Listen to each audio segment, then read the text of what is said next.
Sabi niya, kuya, mahina ako sa math eh.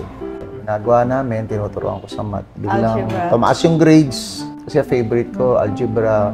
Lalo na yung trigo, trigonometry. May sariling formula ako. Kaso hindi ko naisulat yung shortcut.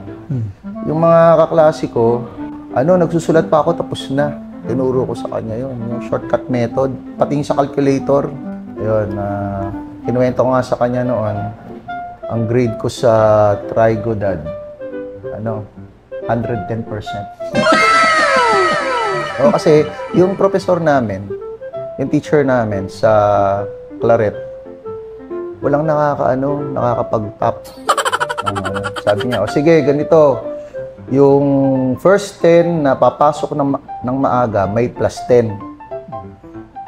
Inagaan ko, di may plus 10. Tapos na-master ko yung trigo, 100, perfect. Yeah, 110. Kaya 110.